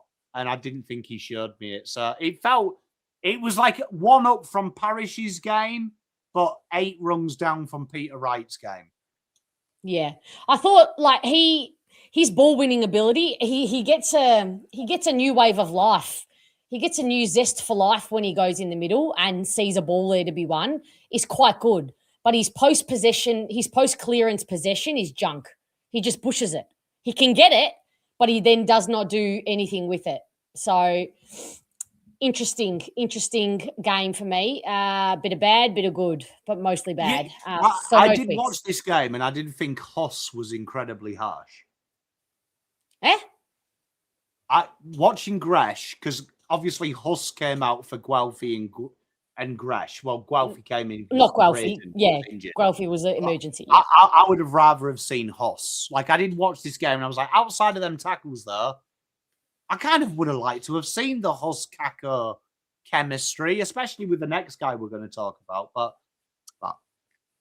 yeah, well, actually, he may have a new comrade down there. Jaden Yuen played your favourite Jaden Yuen. Actually, you better not diss Jaden Yuen because Scooter's in the chat and he's not going to be happy with you. But last week, though, didn't I say I think he plays the wrong position and you've used him as a defensive forward? No, well, I was onto it the first. I was onto it quick smart, and Scooter again has text message proof of that. Within 1 minute of the VFL starting, I saw him line up in the forward line. And I thought my initial instinct was, yes, good. Let's try some shit. It's clearly not working. And whilst I saw people criticizing him for not kicking a goal and not hitting the scoreboard and not doing much without the ball, his pressure literally led to multiple goals and to multiple turnovers. If not a goal, then a turnover in the forward line. And that is all I pretty much need, because I'm confident that if you can pressure the ball into it, pressure the opposition into a turnover and it hits the ground, then Kako's going to do something with it. So I think you've nailed it. I think I think Newen is better ahead of the ball, because down back, you've got to be a good ball user in today's game. Forward, it's kind of irrelevant, but I think it allows you to play Huss, because Huss doesn't really like chasing. He can do it, but ideally you want Cax and Huss being given license to get a bit exciting. If you have and Newman, and create, because they're creative, they're flamboyant, there's a bit of energy about them. You don't really if you think have you don't Newman, apply that to Jaden. Yeah. Yeah, and if you have Newman, I always think of Poppy. I went to one of these seminars with Paul Popolo, and he was talking about Cyril Rioli, and he was talking about the biggest bollocking he ever got, right, from Clarko, because everyone asked him. And he said that the biggest bollocking he ever got was when he kicked 2 goals in the grand final. Because Clarko was like, your job is to fucking run and chase for Cyril. What the fuck are you doing playing ahead of him and getting involved? And I was like fascinating how Clarko's brain works, that your job is to make Cyril the game winner because you've got that energy, but you're trying to get involved and kick the goals. And I'm like, that's good coaching. You understand Cyril didn't like chasing, but you'd want Cyril, ball at the ground, 5 minutes to play, need a goal. It made me intrigued. So I think Newen, that could be the role. You defend, give Cax a bit more freedom to have a bit of fun. Yeah. Yeah, you don't want Kako having and too many times last year my feedback was Kako is doing too much. He's ping-ponging off 3 opponents and they're just playing keepings off and he's having to do that work. In an ideal world, he's the finisher, he's the class, he's the cherry on top. You don't want him having to do that work because by the time he's got to do that work, he's exhausted from having had to pressure the turnover and win the ball. So anyway, TBC on that. I would be happy to swap for the Dogs game to swap him and Gresham and Jaden Nguyen or Guelphy and play Gresham. All right, let's talk about this next guy, Wicker, because he had a very, very good game in terms of his intent, his defensive acts. Polish is going to continue to be his one wood though, because he did butcher the ball. Yeah, and you know what though, right? Look. He was, some of his entries make you scratch your head, but I'll give it this. Playing that high half forward role, 90% of where you're going to be stupid is areas we should be able to defend. We should be able to have players around there. But I prefer him to Perkins and Gresham because I felt, again, what we just talked about with Newen. He works incredibly hard. He doesn't let halfbacks get away from him. And it just I felt like his offense, because I remember him as a draftee, he's not as bad as he showed this week. I think that's something that as the pace of the game, he gets to learn it. Also, if you played an extra small to help him smother and help some of them inside 50s become goal scoring opportunities, I don't hate it. So I actually really liked Archie Day Wicks' game. I agree with that there from Nuffy. 5 out of 5 defensively. It was poor, but they were high percentage plays that in another world, you get a stoppage, you snag a goal. I think he could be better. But he's he's also incredibly courageous, more than you'd think, and that Essendon fans have seen if you haven't been at training. He goes back with the flight of the ball, puts his body on the line. But every time he turned it over or he butchered it or made the wrong call, I felt like it was just a waste of the good work and it was a bit deflating. And granted, he wasn't the only one. Perkins did it a lot as well. But is it enough to get a Twix from you, Pom? You know what? Believe it or not, yes, 1 Twix. Wow. Because I believe that our mate Brad watches this game, watches this show, and that might keep Archer in the team. My 1 vote might keep him. Oh, put it this way. He doesn't get any Twix from me, but I desperately want him to play next week as well. I want him. I think he earned another go. I love it. I agree. I'm with you. All right. Archer, with your brother. Voodoo would be a good tagger. He's certainly got the pace. Does he have the defensive discipline? No, because he just wants to win the ball, I think. Pom? I do actually think not Gresh, though. I can see where you're coming from. Bit of maturity. He understands how to do it. Like in a defensive on a defender, on a like a no, but I think he showed it on a Bailey Dale or like on a. I'd imagine that what Void means is that on a halfback, playing him in that tagging role, or are you actually playing as a midfielder? because that's why I see Newen as a possibility there. I think the modern day tag is going to go off your backline distributor, and that's something that I think Newen's got the energy, got the pace, and he's got the discipline. Just on a Bailey Dale off halfback, I could see Newen wearing him like a glove, never letting him have an easy kick. Every time he kicks it, he gets a bump. And I think that's kind of like them types of players are quite soft, if you see what I mean. Like, I think Bailey Dale's quite soft. I think he gets a bit pissed off. As a mid, interesting. I mean, look. All right, let's move on I've seen worse. To the next guy, Archie Perkins. The next two guys hurt my soul a little. I'm not going to lie. Probably not as much this guy. Didn't hit the scoreboard this week. Not sure. Yeah. Someone needs to explain this to me. Like, I don't get Won't be me. But I don't. Look, full caveat, and I don't want to turn this into Pom Burn bullies Perkins because I'm sure he's a lovely kid. I'm sure I'd love to sit down and probably have a soft drink. I don't think he drinks beers. I'd have a soft drink with him. Archie Perkins, yeah, I didn't like him in the draft. And the more I see him in seniors, I don't get it. I feel like he is a top-up player. See Darcy Parish. I feel like he is the type of player that would benefit from being 100 goals up every week. And he'd be able to fuck about and have a good time. But in reality, this is tough. And I'd much rather see Roby here. I'd much rather see anyone here. Newen here, playing that forward role. Gresham, anyone. Like, I don't understand why he's in this team. And he's so out of form as well. He looks absolutely shocking. Like, genuinely absolutely shocking. I just don't get it. Don't get it. Yeah. I continue to believe that it is all between the ears for him. I want to get in a room with him, honestly, because I think it's between, and there's something in me, and perhaps this is the softer side of me. I just can't bring myself to give up on him inside my heart. And it's not, like, I don't know if that's because I think that the potential is there to be unlocked, or if it's that I believe that if we trade him, he's going to be a star at another club. I don't know what it is, but actually I do know. I think it's because I genuinely am hell-bent that it's in the head. And if it's in the head, it means it can be helped and fixed if he's got the right support in that way.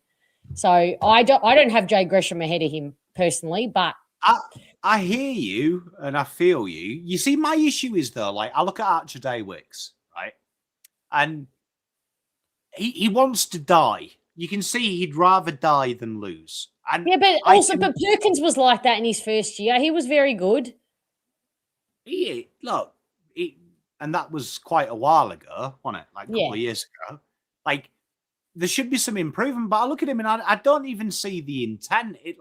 One tackle spent his entire time in the same areas that Daywicks was in, and 2 horrific attempts at goal. It's not going to come to you, and I just think, like, at this stage, I'd rather see. Yeah, but in fairness, that's being unfair. He's not the kind of player that Archer Daywicks is. They're not built from the same mold. He's a Roby mold player. What I'm saying is he's showing me traits. He's showing me traits of Darcy Parish, though, Fiona. Like, I want it on my terms. I don't want to work hard at it. And at this stage, you've got to. Like, he's definitely a VFL fodder. But, for some reason, he's giving him so much chances, though, isn't he, Brad? So Brad obviously sees something in him. But I just think... He's the clear one for me. When Roby is ready, if Perkins is still not performing, that's an interchange. That's an easy interchange for me. But also Sardis for Parish is an easy one for me, and I'm not confident that happens either. So we wait and see. It's clear it's a 0 from you and it's a 0 from me. This next guy was an interesting call for Fiorini in the first place. I would have preferred to bring in Kondo or Huss, even if they lack conditioning. Perhaps both of them were a bit sore and needed a rest because neither played in the VFL. However, Yeah, his VFL performance was shocking last week in the round 1 game against Geelong. Like, so bad. It was so bad that it was worse than any of the VFL players. And so You can't be mean to Guelph, though. You've changed your tune. Look, Guelphy cops it from me, but there is something that is genuinely I like about him, but genuinely not a footballer. Platinum card holder at Rebs, though. Yeah, I don't get it, Fiona. Like, I watch this, and it's hard to believe when you watch Guelphy, he's been on the list for so long, isn't it? It's almost like, you know, when you hear them stories of people that never went to work for 40 years but still got paid because the business was so big that people were just numbers, and then they finally get. But he's one of them players. It's almost like he's never been delisted because people have forgotten he exists. But as Nuffy says, he's the dick drawer in our book of pressure. I'm so glad that analogy has caught on and is forever going to be tied to the Twix rating show. That's fun for me. Look, I reckon he draws the best dicks, genuinely. But yeah, all right, let's move on. Now, I reckon you owe a little apology to big boy Archie May, because he had some very, very pleasing moments. His second efforts, particularly for a big boy to pressure multiple times after bringing the ball to ground, I thought was fantastic. And again, just like Peter Wright, delivered the ball inside 50 beautifully. Look, I said it on the watch along. He definitely watched last week when I peppered Archer May, questioned his unfairly. He's a baby, unfairly. Fiona, look, as I always say, once you've hit puberty, you can be treated like an adult in criticism. He's a big boy. God made him big. So, look, proud of him. That is how he wants to respond, and I am more than happy to be proud of him, because that's what he needs to do. If you can't impact the game, you can't kick goals, throw your body weight around, be a bit physical, be a bit of a nuisance, make them earn it. And that was nice to see, because the other week he was genuinely, honestly, it was horrible. And I know he's capable of it. So I'm only ever mean if you're capable of it. As I say to my kids, the minute you fuck up and you know you could have done better and I accept it, be panicked, because it means I think you're a failure. I know he's capable of something good. I liked it. Look, it wasn't a game that came off on the goal tally, but I think what was important is it allowed Peter Wright a bit of freedom. I felt like it made Toby Pink, Comden, have to worry about him, which they were quite small in the back line. So both of them had to work functional. If Archer May did what he did 2 weeks ago, they would have just double-teamed Peter Wright, and we won't be having this conversation. So that's what he's going to do. Impact. And it felt a bit like Blackiston this week, Fiona. He might have not had the great success statistically, but he didn't stop fighting. Didn't stop fighting. That's what I need. That's what I need. All I need is fight until the end. Yeah. So my question is, Scooter, there was narrative that we're too tall with Archer May in the team. I'm not sure that I completely agree with the sentiment, but because I still don't think Nate Caddy, 2 Meter Peter, and Archie May are all down there at once, and Langford all the time, because 2 Meter Peter gets up the ground, of course, as we know. What's your opinion on him in the team for balance in the forward line? Look, I think a big thing is when people will, like Scooters looked at the time on ground, it's almost identical to CCJ. Yeah. And you look at that, CCJ was rooking all the time against Peter Wright. So it obvious to me is that limited amount of game time is to cover Peter Wright out of the forward line while he goes into the rucks. You've still got me too. So I don't mind it. Look, I've never believed in this too tall nonsense. And like people do it. Other teams do it with success. Other teams don't. But I think also counting Langford, Caddy, and May as 3 talls, that's not like Adelaide, Thilthorpe, Taylor Walker, and Fogarty. they're three talls. Langford is medium, right? Not really tall. I don't consider him like a tall. Yeah, Peter Wright, May, and Caddy, yeah, maybe that's tall. And like, I'd agree if you were playing all three in the back line or all three in the forward line, but like we've just talked about it, Langford was almost like a pseudo winger. Yeah, that was this week though, because without no, but what I mean is, so we can only judge it on this week, and I also think it's horses for courses. Like, great point as well by our main man Moby. People always say it's too tall, we're too slow when they lose. Like, the amount of times in the preseason I heard Collingwood are too old and too slow. But they've beaten two sides that everyone said would beat them in the preseason. So suddenly they're not too old and too slow. And now the question about Adelaide is they're not mature enough because the old team beat them. It's funny how a narrative is always results-based, not fact-based. So it's funny. But look, is it too tall? Could be. But I don't think it is in this setup because Blackiston, you can't have rucking full-time. So Peter Wright's got, and he doesn't rest forward. He doesn't rest forward. So he's always off interchanging. He's always on the bench. You're kind of stymied. Like that. I think that's why Adelaide is everyone's still playing the three tolls because the fifth man on the bench allows you to play CCK. Agree. Like where I think the play ideally is play a small fast player, but you can see why teams are doing it. I also think if we had better quality smalls outside of Isaac Kako, better quality smalls. So if we had two Kakos, put it this way, if we had Kako times two, which Huss, dreams. Oh, dreamland, two Kakos. But if Huss turns into Kako times two, then our problem is solved.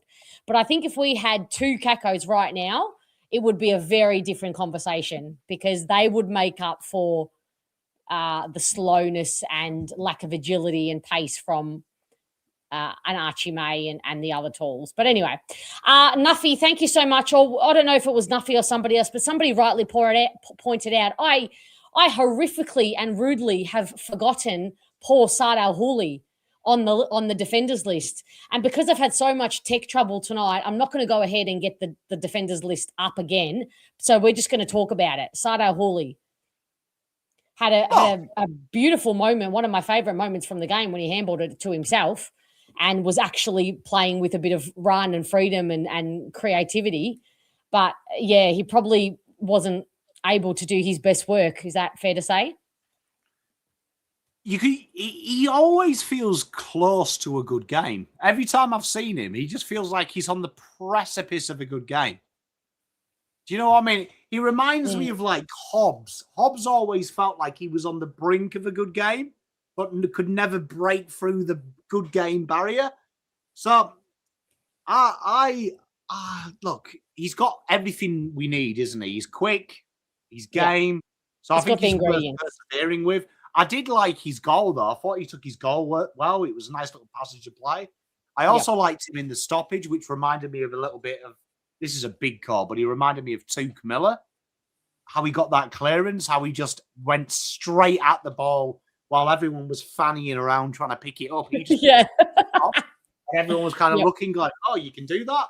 So, look, I like him. I think he's very much needed in the team because he can hit them channels, which I don't think there's many players in. So I like him. Did he get a vote? No, because I'm harsh, but I did like what I see. Yeah, if this system had 0.5s, he's probably the one that I'd give the 0.5 to. I'd give him a 0.5, half a Twix. But half a Twix. All right, now we get our bonus 0.5, half a Twix. Speaking of half a Twix, we get a bonus half a Twix. We took one out of the pack. We broke it in half, and we have half each to give. Chat, who do you think deserves the half? Pom, is yours on this list? No, he's not actually. Oh, is he on the defenders list? Oh, I could have got the defenders list up for you then if he is. Or where is he? No, he's not in the midfield. He is actually. I'm going to give Blackiston 0.5. Oh, beautiful. We love that, Blackie too. Because genuinely, I think having got when you're outgunned like that, like he never gave up, and I think a lot of players would give up. A lot of players would give up. Beautiful.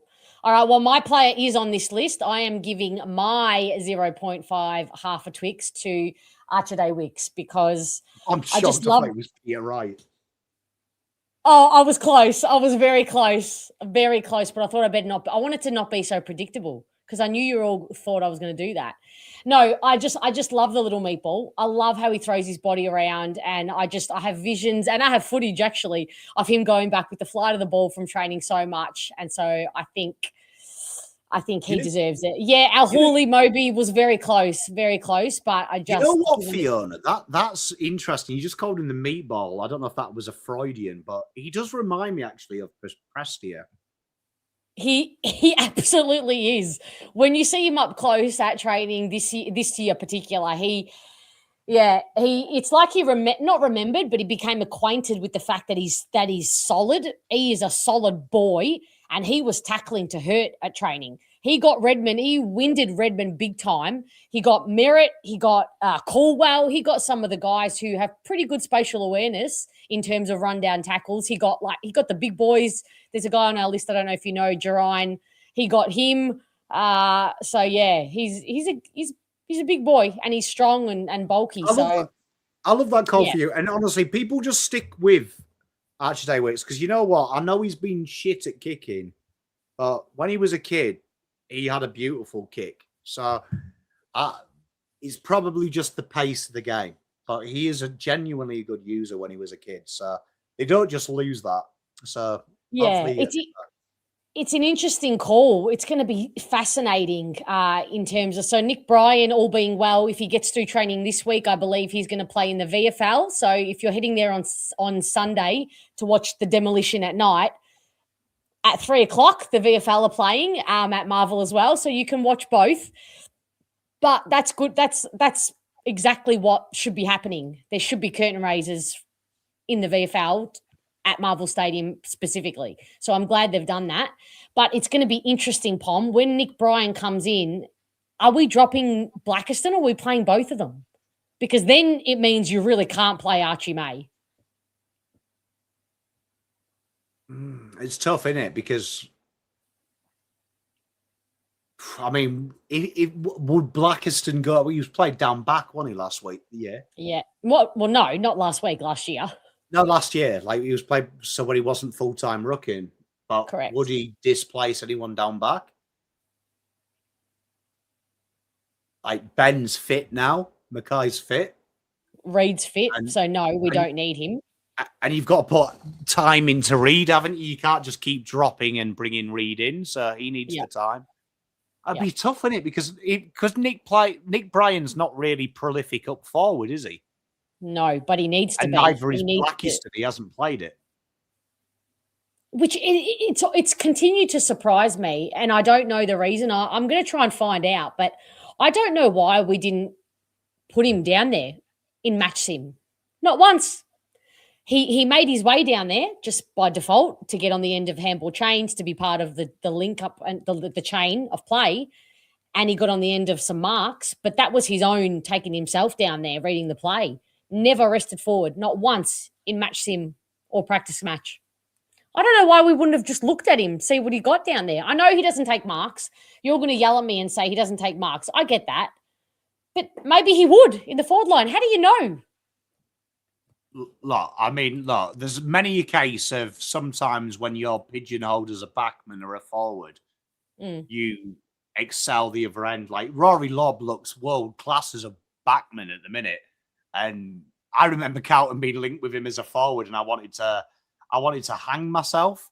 He looks like an accomplished backman. Liam Jones, another one. So you never know. Like, I mean, look, it's worth a try. I do think Ryan would probably come in though for Blackiston, wasn't he? Like he would be, and then they just keep Peter Wright as the forward rock.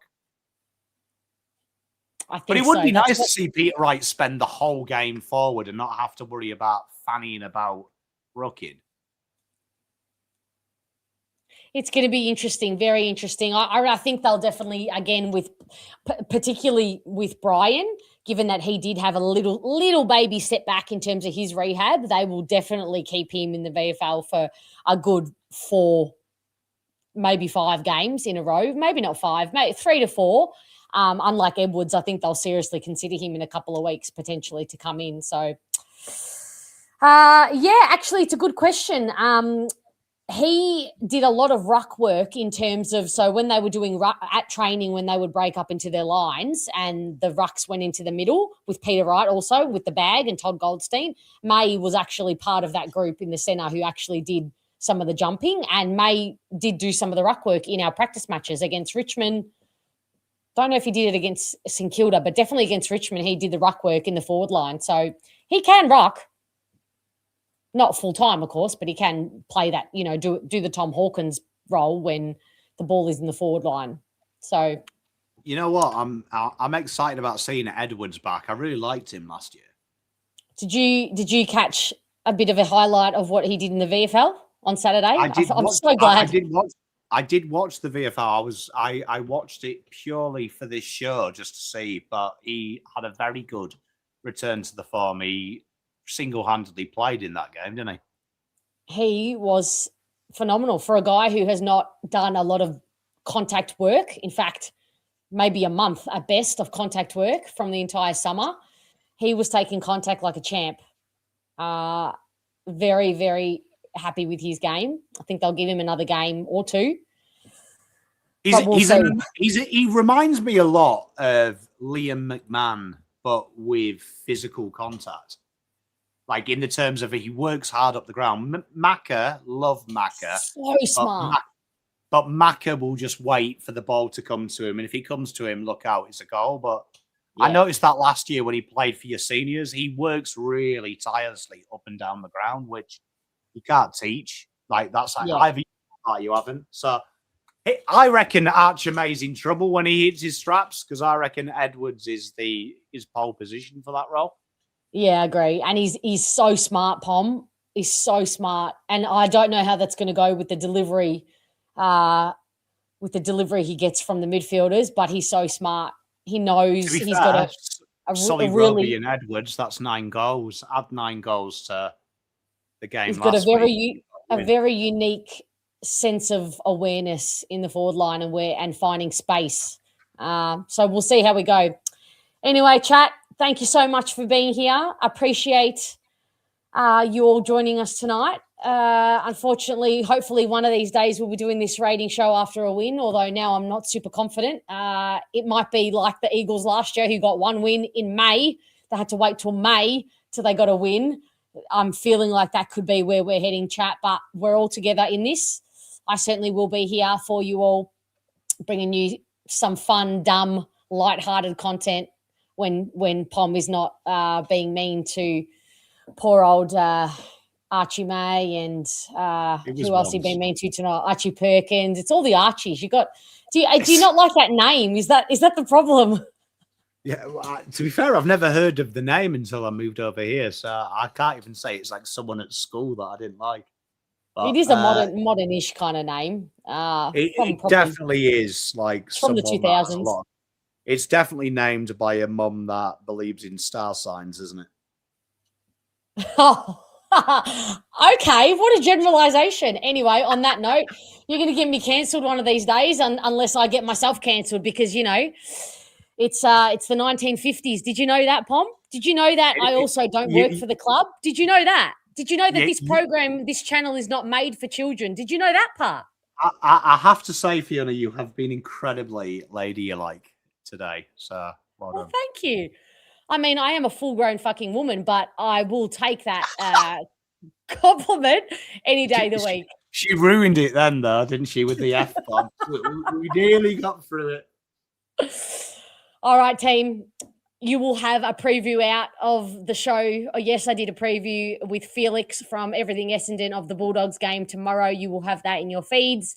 And then I will see you live Thursday night for the team selection show. We will have Matt from the Salty Bulldog joining us on Thursday night, which will be wonderful. And so we'll have a chat to him. He's going to be in a very happy mood, as he should be, because his team is flying.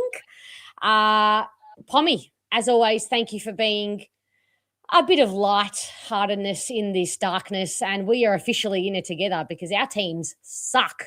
Yours and mine? Yeah, unfortunately, yeah, they do. But no, it's good fun. A pleasure being here. And thank you to chat as well, making me feel very welcome. So hopefully we can do this show on a win. That'd be good. One of us has got well, you got the kangaroos, so you got a chance without Cherry. Chance. So we did you a favor. We actually did you a favor. So you're welcome. All right. Softened them up for me. Yeah. All right. On that note, chat, have a good week, and I will see you very soon.